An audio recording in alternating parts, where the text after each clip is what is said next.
Hey guys, I'm Janet Varney, and I'm so lucky to be joined in studio today by Jennifer Beals. Thank you so much for sitting down with us, Jennifer. Oh, it's my pleasure.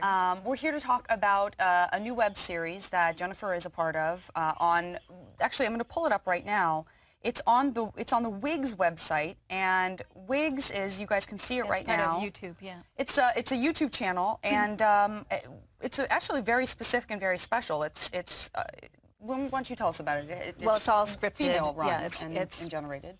Actually, No? John Avnet and Rodrigo Garcia, who are very feminine and lovely in their own It's right. okay if I completely misspoke. I know I got excited because it's very female-centric. Yes, and, and both of them are very female-centric. And, you know, I think they write women oftentimes better than a lot of female writers do. Yeah. But they created the channel, and it's a scripted network. It's all scripted material. They do have some documentaries that are a part of the series. And each story, each series, some are 1 episode, some are 3 episodes, some are 12 episodes, but each one of them revolves around a different woman. Okay. And the one that I'm a part of, the character's name is Lauren. And so that's what I have pulled up. And your particular series of episodes focus on some fairly sensitive subject matter. It's intensely personal, but it's also intensely public right now, and should be in some regards, because it deals with matters of sexual assault happening amongst our armed forces and the sort of inactivity that's being taken by authorities to correct the situation. Yes, and in Lauren, Troyan Belisario plays Lauren, the title character, and she's a young staff sergeant, and she's raped, and she comes to her commanding officer. Played by you. Played by me. Her name is Major Stone. And she comes to find how difficult it is to have the assailant prosecuted. Was this something that you were aware of coming in, or was it something that you learned more about through doing the show? Well, it's funny because I had been researching really what it means to be a woman in the military in general for a project that I'm working on, and I kept coming upon this subject far too often. And so when I went to go do the series, it was something that I was familiar with. Okay. Well, I'm so lucky to also be joined by a couple of guests in our Google Hangout. I'm here with Nancy Parrish, who actually wrote the blog post that kind of inspired this conversation and gave us the opportunity to talk about Lauren, the series. Nancy Parrish, thank you so much for being here. You're the president of Protect Our Defenders. I am. And I'm going to ask you to talk a little bit about that in just a second, but I also wanted to welcome Sandra Lee.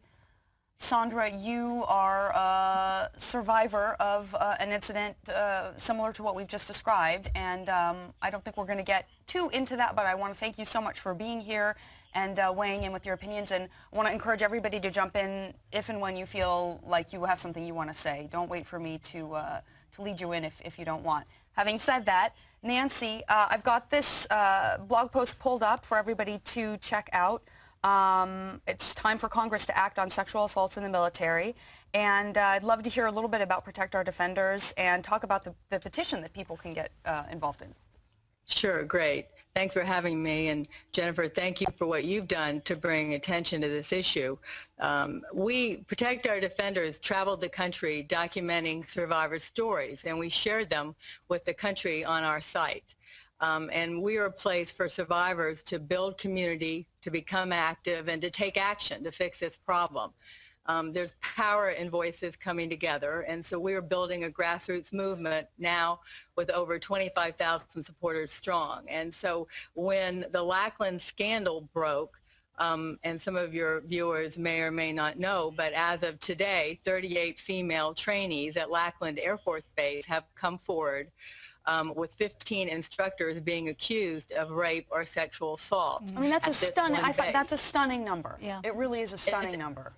Oh, but you know what's more appalling is that this is just the tip of the iceberg. You know, and we didn't want Lackland scandal to become another sad footnote in the history of unpunished sexual violence within our military. Well, I actually wanted to pull this up very quickly, Nancy. I've got your blog post up, and earlier I had the Protect Our Defenders website up. I'll pull that up again for you guys watching. But I just wanted to call up these numbers because it speaks to exactly what you were just saying. The military justice system for rape and sexual assault cases is overwhelmingly weighted in favor of the criminal suspect. Last year, there were an estimated 19,000 military rapes and sexual assaults, but only 3,200 victims reported the attacks, and out of those, only 191 cases resulted in court-martial conviction. No, it's unbelievable. I'll tell you another unbelievable number, too, because so often this is dealt with as a gender issue. That's just a great women. point. I was going to say, there's an overwhelming number of men in the military. I have to imagine. The research that I saw, of 65,000 vets that are being treated for sexual trauma, 40% of them are men. And, that's correct. And I think that's something that goes underreported. Yeah. Sandra? It really, oh, I'm sorry, Nancy. No, go ahead, please. Sandra, I was just going to ask if you felt a hesitation towards coming forward. You know, in the beginning I did. It's not something to talk about very easily, or and there's a lot of stigma to it too. And you know, for a very long time I felt pretty silenced regarding the topic. You know, and it wasn't until a few years ago when I was asked to do a press conference in the middle of Times Square where I actually was able to free my voice enough to basically shout out to the world what happened to me. You know, and it's really helped me deal with the issues and everything that has happened since then. So, you know, speaking out on it, it's the more I do it, the easier it gets. Have you been, and again, I cannot thank you enough for being a part of this conversation, have you found support and sort of camaraderie in people who have experienced something similar since you came forward? Have you felt more met with a kinship in that way since? I do. Back in 2007, I was an inpatient at a PTSD hospital, and the females that I was with, I mean, just about every single one of them were a victim of sexual assault. So in that setting, yes, but now that I'm, you know, back into my own life and living my day-to-day, it's, I don't know, it's difficult, I think. I don't feel that kinship right away, or that I don't know how to say this, but just it's still not something that I'm comfortable with enough. It's so personal. Yeah, it's so personal. It's so personal, and again, I appreciate you being here. Why don't we go to actually a clip of the episode, because it very specifically deals with what we just sort of talked about, which is the idea of the ramifications, the potential ramifications of making your voice heard. So I'm going to play that now for everybody. What I am trying to do is to get you to understand that you are exposed. You are exposed to scrutiny. Only 10% of unrestricted reports get prosecuted, and even if the men are deemed guilty, they're likely to suffer a reprimand or a slight pay cut, nothing more. But what will happen to you may expose you to repercussions for your entire career. How was that to shoot? It's really interesting, you know, in terms of what Sandra was talking about. You know, playing Major Stone, as an actor, I'm trying to create different layers. You know, there are different parts of her. You know, she's very ambitious. She's very strong. She's, you know, sometimes bored by the job, you know, being out in the middle of the desert sometimes. She's fearful sometimes. She wants to protect her troops. And at the center of all of this is this wound that she's had to bury so deep in order to silence herself, in order to succeed, in order to get ahead and survive.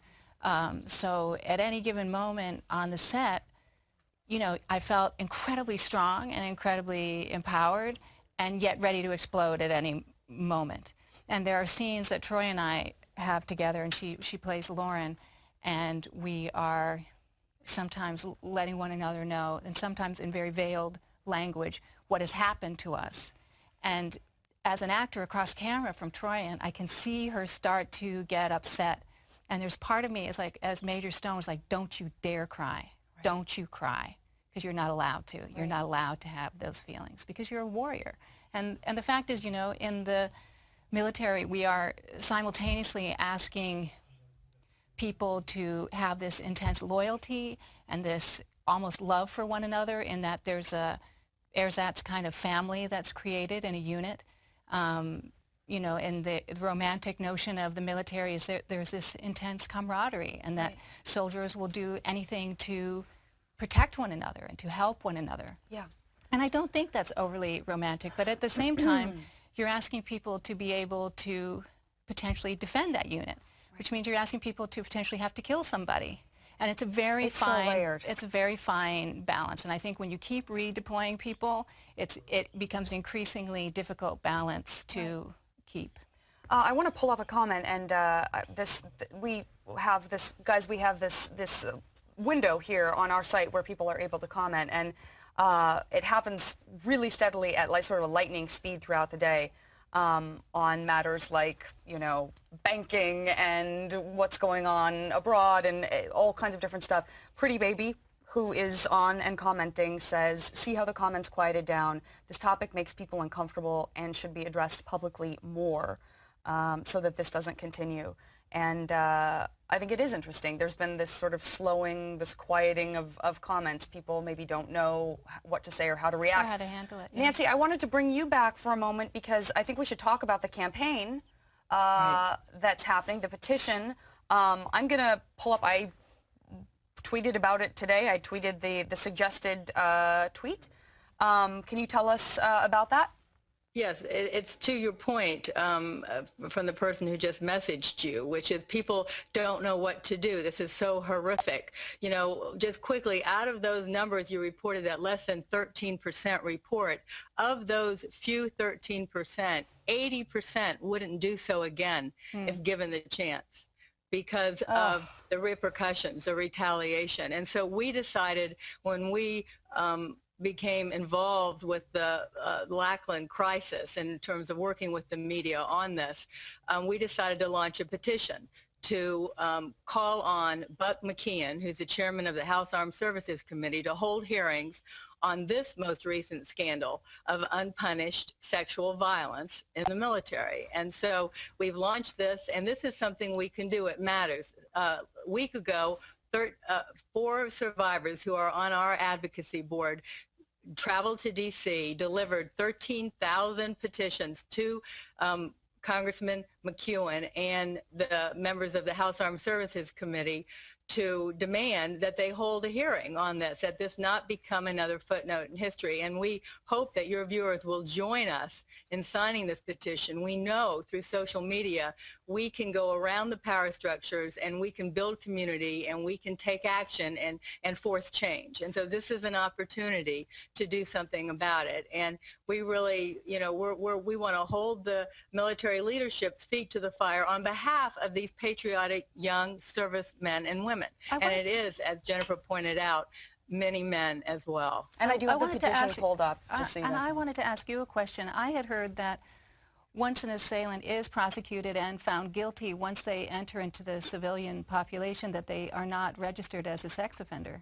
Is that true? That's correct. Yeah, that is true. And what's even more shocking is once someone is convicted, and even if they've been given a certain punishment, because of command discretion, a commander can choose to set that punishment aside or to plead down the charge to indecent language or adultery rather than the charge of rape.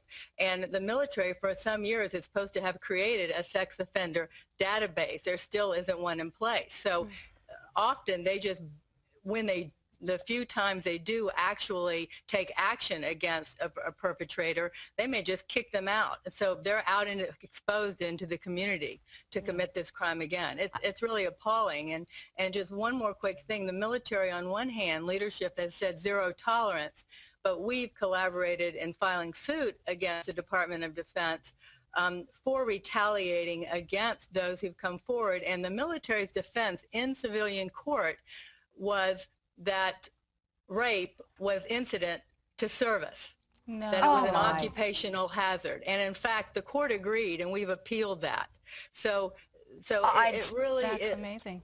It is amazing. It is amazing. You know, it's to me, I have a tremendous amount of respect for the military, especially doing the research I've done in the last year. But, you know, this is so obviously a stain on the military, and I just hope that they do everything that they can in as expeditious a manner as possible to rectify this and bring some nobility back to the military, because this is just, it's unbelievable that we've been talking about it for years and years and years and years, and nobody's done anything about it. And I don't know if that's because people are trying to protect their careers, or they genuinely don't know what to do about it, but it really does seem that you need to take the reporting out of the chain of command, and it needs to stay within the military, but a different office needs to be created. Sandra, I want to come to you on sort of on a more personal level, on the ground, if you will.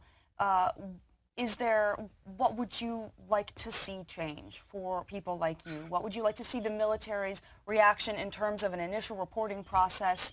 What would you like to see change? I think everything. I mean, you know, I didn't report mine at all. I was still in country, and I had a job to do. You know, I didn't have time to think about what was going on with me personally, because I needed to finish my mission. Do you feel like that's something that plays into it? Is that there's an expectation that because the situation is stressful to begin with, that perhaps a person could be taken advantage of in that way because you don't have time, quote, you know, as you said, to sort of deal with this stuff? You know, I don't want to speculate, and I don't want to, you know, everybody's different. Everybody handles war different. Everyone handles stress differently. So it's hard to say, but for me personally, I did not have time to deal with it. You know, and I put it out of my mind for several years. It wasn't until 2007 where I actually admitted to myself, admitted to anyone else, that this is something that did happen to me. And everything just came flooding back. You know, it was a self-preservation thing. Because after it all came out, I couldn't function as a person anymore. You know, and it took me several years for me to get to where I am now.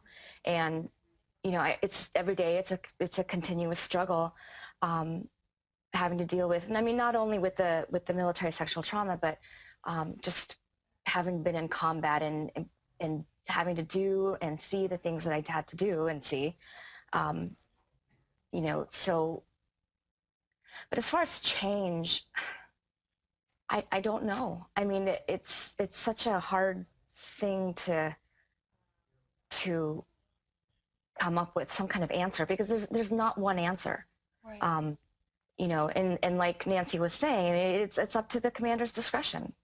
That's right. You know, command discretion, if I could say. I mean, Jennifer hit the nail on the head. We have to remove the authority from the chain of command for victim care, for investigation and prosecution, because command discretion and a commander is penalized for reporting a rape happening under his watch. His career is in jeopardy. His or her career is in jeopardy, that is the solution. And on our protectourdefenders.com, we actually have a link where you can tell your member of Congress to support H.R. 3435, which is the STOP Act, to remove authority from the conventional chain of command in dealing with sexual violence within the military. Canada's done it, Australia's done it, England's done it. We need to do it. Yeah, I know that in my old unit, we had an equal opportunity basically advocate, and I was the NCO for that office, you know, and we would always get reports from, you know, other female soldiers and male soldiers, nothing like this, but, you know, other like sexual harassment and things like that, you know, and it's like they have you sit in the classroom, watch a PowerPoint, watch some videos about sexual harassment, sexual assault, and, you know, and it's a check mark on a box, basically, on a piece of paper, you know, and so there's no education, and there's no training regarding that. But also, you know, it's such a tough subject to talk about, regardless who you are, whether it's in the workplace or in the military or just, everyday civilian life, that even if the discussion were to happen, I just don't know if people will understand unless they've been in that situation, unless they know somebody who's been through it. It's hard to say. Do you think it could be changed through leadership in their behavior? Do you think there are times when the leadership, either implicitly or covertly, furthers this, culture of misogyny, really? I think so. I mean, I definitely think they have some accountability there. And I don't know. It happens in all ranks, officers, enlisted, the non-commissioned officers, and to put the whole, how can I say this? To put that much weight on a commander, I mean, I definitely do think that they need to be accountable, but at the same time, it's the individual soldiers as well. Right. You can't say, oh, well, the commander wasn't doing his job well enough, so that's why this happened. He allowed this to happen, or he or she allowed this to happen, because it could happen to anybody. Right, right. I'm going to acknowledge quickly, because there are so many people watching and weighing in with their support, that we're getting a lot of comments to all of you to thank you for participating in this conversation and bringing this stuff to light. Bobby Joe McKinney, I hope it's okay that I called you out. I see your comment, and there was a thread going on about the fact that you had to sit for so long with this experience before you came forward, and people are showing their support for you, and Bobby Joe McKinney said that it took her 36 years to seek help and come forward. So, this is really stirring up a lot for people who are watching even as we speak, and are very, very grateful to you for being a voice in a lot of what has been silent. Well, thank you for having me. I really appreciate the opportunity. Even though I've dealt with some of my issues, it's, like I said before, it's very difficult to talk about even now. And, opportunities like this, where I am able to speak out, it's just a blessing, because I do have a hard time doing that on my own, to speak out to others on my own. So this forum, or this, what you have here is just phenomenal. I think it's great. And I'm really appreciative that you guys have taken the time to address this issue, and for you too, Jennifer, as well. To be involved in something like this, it's nice to see. Thank you so much, Sandra. Nancy, I'm going to come back to you for just a moment. And obviously, we've talked about the petition. We've talked about how people who maybe haven't been directly affected by this phenomena can participate and can try to help elicit change. Can we talk a little bit about what resources exist aside from your website? I know there's also there's a hotline, I believe, that people can call. Is it through the DoD? It is. There are a number of hotlines, and the Military Rape Crisis Center, which is a nonprofit organization, does wonderful work. There is a hotline that Department of Defense uses, and SAPRO has, for people to call. We receive so many letters, emails, calls from desperate moms in active duty who are faced with this issue, and both veterans who are trying to receive care, because, you need to understand, of over 500,000 vets, according to the DOD, come to the VA for help for military sexual trauma. 40% of homeless females are vets who suffered military sexual trauma. So it is an epidemic. And it's so important for your audience to know that we can do something about this together. We don't have to let this be just, as I've said, a footnote in history. Well, ladies, I want to thank you so much for, again, for being here. I know I keep saying that. For me, it's our third day. It's still such an honor to just be a part of any of this and to be a part of this with you guys watching. one of the things that I think is great about being in the arts is this opportunity to create these works that stir people as well into action. And is there anything you'd like to say about Lauren or about WIGS before we say goodbye? Just that I'm really, grateful to have been part of the story, and I'm grateful to be part of the discussion. And I hope that it implements some kind of change and does bring back some integrity to the military and people's perception of the military, because there are so many fine soldiers out there, and not everybody has to be categorized as a sexual predator. Absolutely. Well, I've got that site pulled up again there for you guys, and of course you have all of this great information and more in our resource well. Please continue the conversation on HuffPost Live. Jennifer, thank you again so much. Thank you. Nancy and Sandra, thank you for joining me. Thank you for having me. Thank you for having me. And there is more coming up in a little bit.